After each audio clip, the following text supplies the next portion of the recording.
전주로 참여한 손아무개 씨에 대해 징역 3년에 벌금 50억 원을, 김건희 여사도 손 씨와 같은 전주로 주가 조작에 개입했다는 의혹을. 왜 이 중요한 내용을 지금 법정에서 공판검사가 사실 드러냈을까요? 하나만 추가로 물어볼게요. 당시 김건희 명의의 대신증권 계좌는 영업점 단말로 김건희가 직접 직원에게 전화해 거래한 것입니다. 그런 저 문자를 봤을 때 누군가 김건희한테 전화해서 하려고 했다는 건데요. 이 정도까지 법정에서 진술이 나왔는데 공범 적시를 안 할 수 있어? 라고 묻고 있는 이호 권오수 김건희 연락 구조라는 것이지. 야, 역시 이런 검사가 있으니까 대한민국 검찰이 발전하는구나. 일 공판에 참여한 검사는 한문혁, 김민상, 정덕채, 송진상 등으로 도망간 이정필이라는 사람이 검찰에서 자백을 다 했다고 합니다. 아이고 참나. 그리고 그랬으면 벌써 저희 집사람 소환했겠죠. 공직에 당선되려는 목적으로 후보자의 배우자에 관해 허위 사실을 공표한 경우 18억을 부인의 그 돈을 관리했다고 합니다. 그 돈으로 주가 조작을 했다고. 한 4달 정도 맡겼는데 손실이 났고요. 그 도이치모터스만 한 것이 아니고 한 10여 가지의 주식을 전부 했는데 손실을 봐서 돈을 빼고. 윤 대통령의 허위 해명 의혹은 유죄로 인정되면 사실상 당선 무효에 해당할 가능성이 크다는 검찰의 추상 같은 기준은 권력자의 가족에게도 예외 없이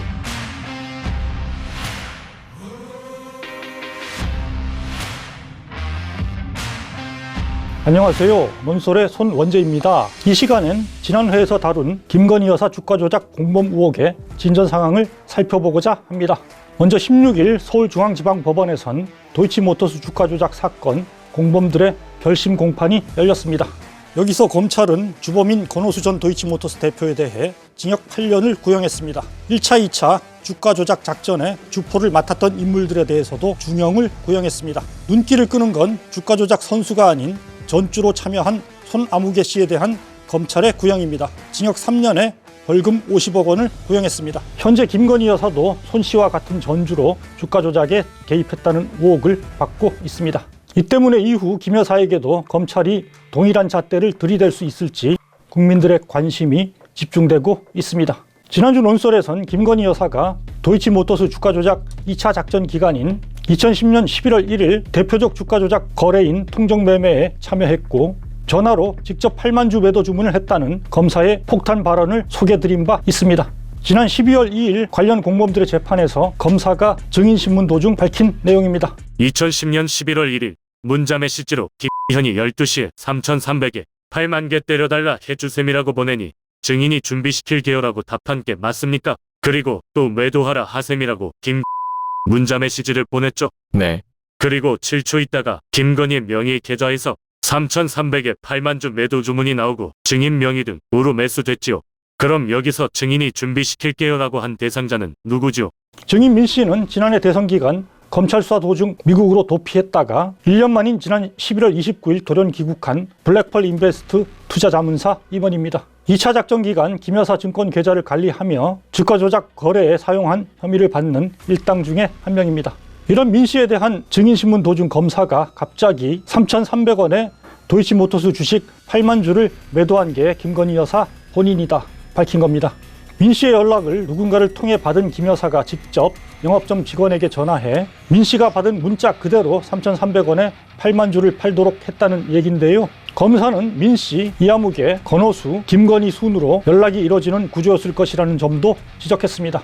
민 씨 이 대표, 권오수 대표 모두 주가 조작을 주도한 핵심 공범들입니다. 이 연락 구조에 김건희 여사가 들어있고 실제 직접 거래를 실행하기까지 했다는 것입니다. 그동안 윤 대통령과 김 여사 쪽은 수익을 내주겠다는 주식 전문가에게 계좌와 돈을 맡겼다가 뺐을 뿐 주가 조작 거래에 직접 관여한 적이 없다 해명해 왔습니다. 그러나 검사의 폭탄 발언으로 판이 크게 흔들린 셈입니다.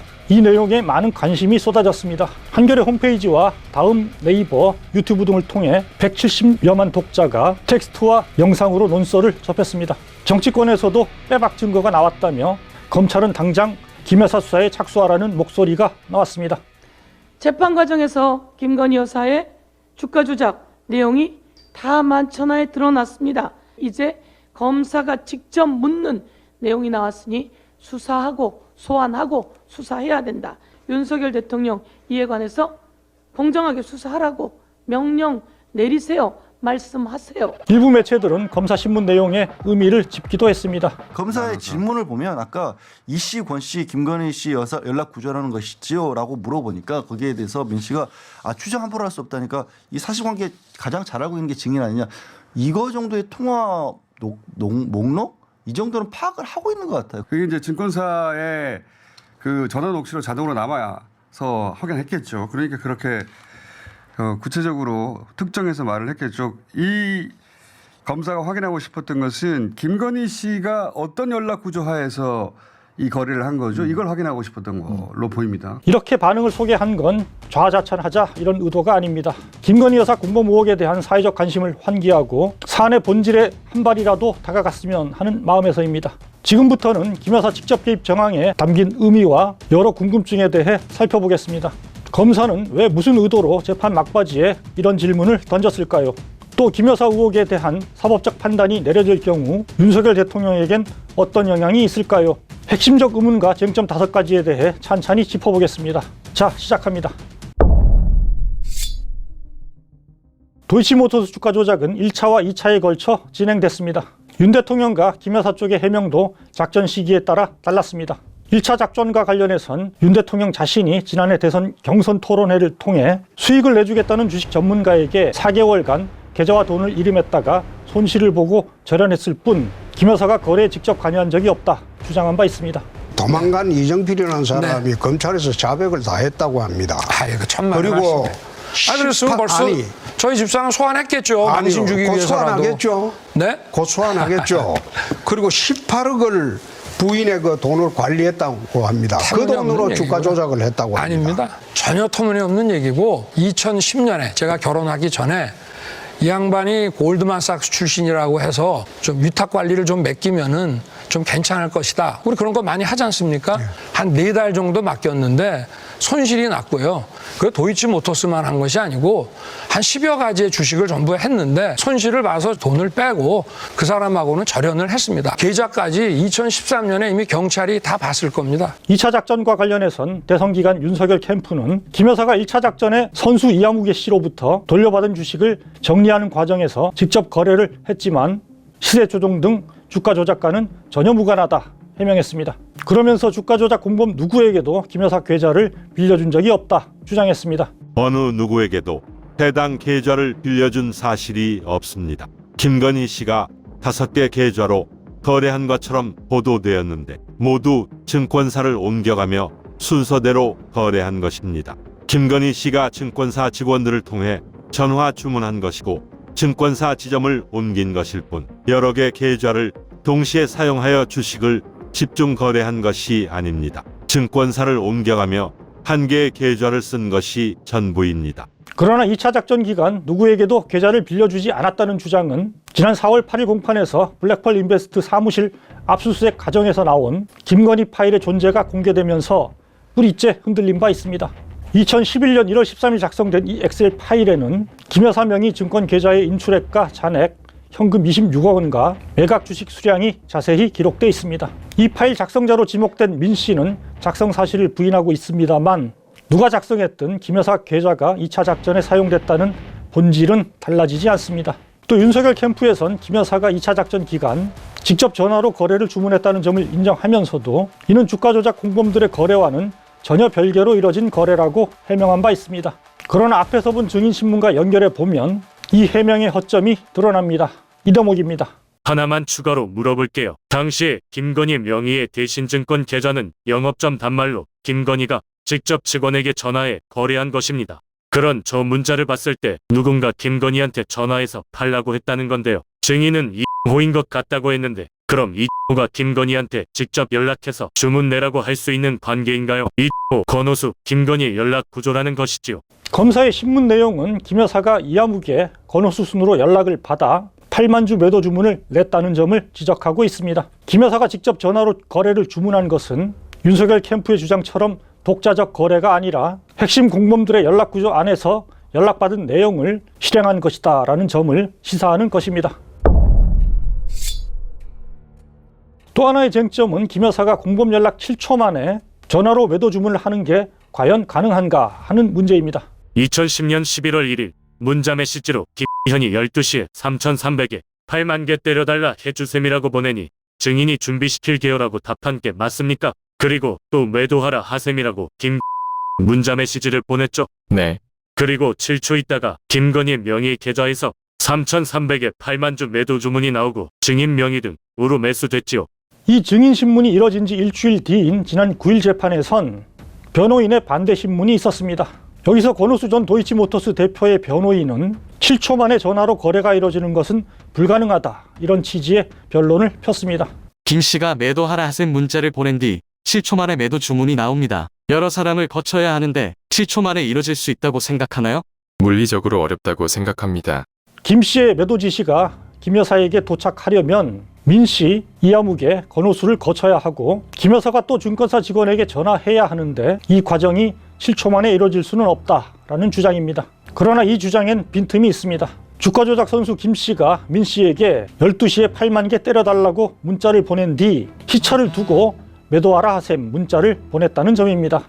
민 씨는 그 사이에 이아묵의 대표에게 8만 주 매도를 준비하라는 연락을 했고 이는 권오수 김건희 순으로 전달됐을 것이라는 게 검사의 신문 내용입니다. 매도를 위해 세팅을 준비할 시간이 있었다는 의미입니다. 통정매매가 이게 시간을 서로 세팅하고 딱 준비하는 게 중요한 게 만약에 8만 주를 내놨는데 4만 주를 누가 가져봐라. 그러면 안 되거든. 시간을 정해놓고 딱 대기하고 있는 거죠. 딱 대기하고 있기 때문에 이게 뭐 다른 장소에 대기를 하고 있든 아니면 같은 장소에 대기를 할 때 이전에 최은순 씨하고 김건희 씨 노트북은 한 장소에서 발견되기도 했어요. 그러니까요. 같은 사무실 안에서 그 IP 주소가. 어떤 방식이든 세팅하고 준비만 돼 있다면 문자를 받고 7초 만에 매도 주문이 이뤄지는 것도 얼마든지 가능하다는 얘기입니다. 일부에선 김건희 여사가 도이치모터스 주가 조작에 연루된 전주 91명 중 1명에 불과하기 때문에 처벌하기 어렵다 주장도 나옵니다. 실제 주가 조작 상황을 알지 못한 채 계좌와 돈을 맡긴 단순 전주의 경우 처벌이 쉽지 않은 것이 사실입니다. 그러나 김 여사의 경우 두 측면을 고려해야 합니다. 먼저 전체 전주 91명 중 차지하는 비중입니다. 뉴스타파의 분석을 보면 김 여사는 가장 많은 수익 계좌를 동원한 5명 가운데 1명이고 거래 액수로는 3위였습니다. 또 1차 작전과 2차 작전 주포 모두에게 계좌를 빌려준 사람은 91명 중 김 여사가 유일했다고 합니다. 보통 전주는 아니라는 겁니다. 다음으로 김 여사의 가담 정도입니다. 전주라도 미필적으로나마 주가 조작 범행을 인식하고 가담 의사가 있다면 처벌할 수 있다는 게 대법원의 판례입니다. 그런데 법원은 주가 조작과 관련된 판결에서 목적에 대한 인식의 정도는 미필적 인식으로 충분하다. 당사자가 자백하지 않더라도 가격 및 거래량의 동향, 전후의 거래 상황, 지속적인 종가 관리, 가장 혹은 허위 매매 여부 등의 간접 사실을 종합적으로 고려해 이를 판단할 수 있다고 보고 있습니다. 지난 2007년엔 시가총액이 적은 기업 3개의 주가를 조작해 1천억 원을 챙긴 사건에서 주범과 선수 5명뿐 아니라 전주 8명도 징역형과 벌금형을 최종 확정받은 사례도 있습니다. 법원은 증권사 투자 상담사가 아닌 개인에게 증권 계좌 운영을 맡긴 점 등을 들어 전주들이 주가 조작 사실을 인지했을 것으로 판단했습니다. 김건희 여사의 경우 핵심 공범들의 연락 구조에 들어있고 사전에 준비 상태로 있다가 통정 거래에 매도를 실행한 것이 사실이라면 단순 전주 이상의 역할을 한 것으로 볼 여지가 큽니다. 이번에 김건희 씨 주가 조작 거래를 보면 전주의 특성과 함께 시세 조정을 하는 그런 특성 모두를 갖고 있습니다. 그래서 이건 반드시 수사되어서 기소되면 충분히 유죄가 나올 사안이라고 판단합니다. 도이치 주가 조작 사건에서도 전주 소나무개 씨가 기소됐죠. 피고인 소는 부동산 개발 및 임대사업 기업을 운영하면서 자신과 차명의 계좌를 이용해 고가 매수와 대량 매집 등 공건 시세 조종 행위에 가담한 사람이다. 검찰이 김 여사에게만 느슨한 기준을 적용하는 불공정은 없어야 할 것입니다. 윤 대통령은 대선 기간 경선 토론회에서 김건희 여사의 공범 의혹을 단정적으로 부인한 바 있습니다. 지금 부인의 도이치모터스 주가 조작 사건 부인하고 가장 관련됐던 사람이 지금 실질심사에서 도망을 가버렸어요. 제가 알기로는요. 네? 아마 그 도망갔다는 사람들 이름은 정확히 모르겠습니다만은 이정필입니다. 그 사람도 검찰에 가서 조사를 다 받았어요. 제 처와 관련된 부분에 대해서는 제가 알기로는 전혀 문제가 안 됐고 별건에 별건을 막 만들어서 뭐래도 한번 만들어 보려고 자꾸 다른 거를 하니까 아마 이 사람이 수사 받을 건 다 받고 그러고 나서 어떻게 됐는지는 모르겠습니다만은 도망간 이정필이라는 사람이 검찰에서 자백을 다 했다고 합니다. 아이고 천만 그리고 그랬으면 벌써 아니, 저희 집사람 소환했겠죠. 당신 주기 곧 위해서라도. 소환하겠죠. 네? 곧 소환하겠죠. 그리고 18억을 부인의 그 돈을 관리했다고 합니다. 그 돈으로 주가 조작을 했다고 합니다. 아닙니다. 전혀 터무니없는 얘기고 2010년에 제가 결혼하기 전에 이 양반이 골드만삭스 출신이라고 해서 좀 위탁 관리를 좀 맡기면은 좀 괜찮을 것이다. 우리 그런 거 많이 하지 않습니까? 한 4달 정도 맡겼는데 손실이 났고요. 그 도이치모터스만 한 것이 아니고 한 10여 가지의 주식을 전부 했는데 손실을 봐서 돈을 빼고 그 사람하고는 절연을 했습니다. 계좌까지 2013년에 이미 경찰이 다 봤을 겁니다. 그러나 이후 검찰 수사와 공범 재판 과정을 통해 김 여사가 4달 정도 돈을 맡긴 기간 외에도 지속적으로 주가 조작 거래에 연루됐을 가능성이 짙어진 상황입니다. 김건희 파일이 나왔고 1차, 2차 작전 기간 모두 주가 조작으로 의심되는 거래에 직접 참여한 정황이 드러났기 때문입니다.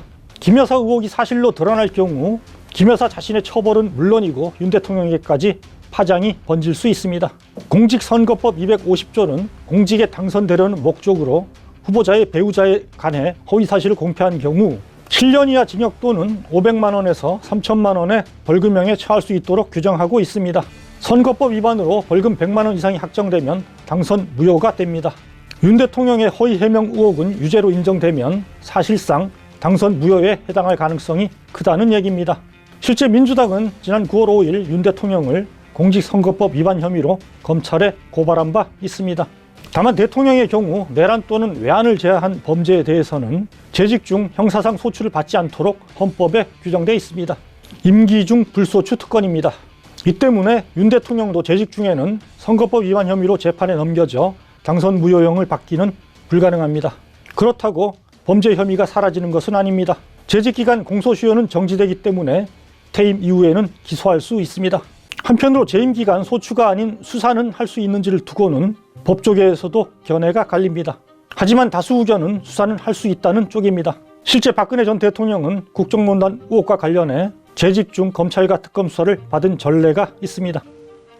필요하다면 저 역시 검찰의 조사에 성실하게 임할 각오이며 특별 검사에 의한 수사까지도 수용하겠습니다. 윤 대통령 혐의도 수사는 할 수 있다는 얘기입니다.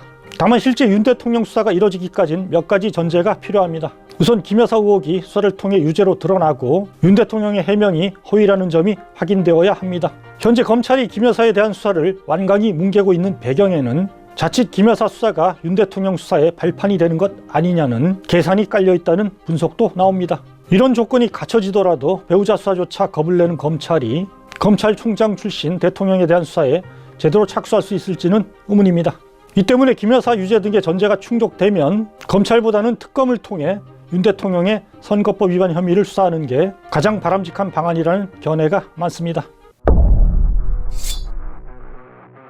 지난번 논설과 관련해 가장 큰 궁금증을 불러일으킨 문제는 바로 검사의 충격 발언이 왜 나왔나 하는 것이었습니다. 하나만 추가로 물어볼게요. 당시에 김건희 명의 대신 증권 계좌는 영업점 단말로 김건희가 직접 직원에게 전화해 거래한 것입니다. 이후 권오수, 김건희 연락 구조라는 것이지요. 현재 검찰은 윤 대통령 눈치를 보며 김 여사 수사를 시작할 기미조차 보이지 않고 있습니다. 무혐의 면죄부를 내줄 시기만 엿보고 있다는 관측도 나옵니다. 그런데 검사가 공판에서 김 여사의 직접 개입 정황을 스스로 공개한 것입니다. 실수일까요? 고의일까요? 일단 실수보다는 의도된 발언이었을 가능성에 주목하는 시각이 많습니다. 하나만 추가로 물어볼게요라며 검사가 김건희 여사 관련 정황을 직접 끄집어냈다는 점, 이날 공판에서 사실상 검찰의 마지막 증인 신문이 이뤄졌다는 점 등에 비춰서입니다. 9일 공판에선 변호인 쪽에 반대 신문이 있었고 16일 결심 공판이 있었습니다. 1월, 2월 중엔 1심 판결이 나옵니다. 이런 상황에서 일선 검사들이 마지막으로 김 여사 관련성을 기록으로 남기고자 했을 가능성이 있다는 분석입니다. 근데 이분은 왜 이 중요한 내용을 지금 법정에서 이 공판검사가 이제 사실을 와서 사실 드러냈을까요? 16일 날 결심 공판이기 때문에 여기까지 담아놓지 않으면 안 될 만한 상황이 있다라고 보이는 거예요. 이러고도 이 정도까지 법정에서 진술이 나왔는데 공범 적시를 안 할 수 있어? 라고 묻고 있는 게 아닐까. 이게 검사가 실수로 아니면은 뭐 그냥 어떻게 한 말인데 보도가 된 게 아니라 의도를 하고 한 말이라고 보시는 저는 그렇게 봤어요. 야, 역시 이런 검사가 있으니까 대한민국 검찰이 발전하는구나. 그렇게 느꼈어요. 한편 일부에서는 검찰이 언젠가 정권의 힘이 빠질 때를 대비해 정권의 약점을 쟁여두는 차원에서 이 발언을 슬쩍 흘린 게 아니냐 시각도 있습니다. 여러분 생각은 어떠십니까? 일단 재판에는 공판 담당 검사와 수사검사가 함께 참여하는 게 일반적입니다. 지난 2일 공판에 참여한 검사는 한문혁, 김민상, 정덕채, 송진상 등으로 기록돼 있습니다. 지금까지 김건희 여사 공방 의혹과 관련한 여러 측면을 짚어봤습니다. 더 이상 대통령의 배우자라고 해서 뚜렷한 의혹을 덮고 넘어가는 행태가 계속돼서는 안 됩니다. 검찰의 추상 같은 기준은 권력자의 가족에게도 예외 없이 적용되어야만 합니다. 거꾸로 가는 검찰과 정권은 국민의 심판을 피하지 못할 것입니다. 논설에서 함께 계속 주시하도록 하겠습니다.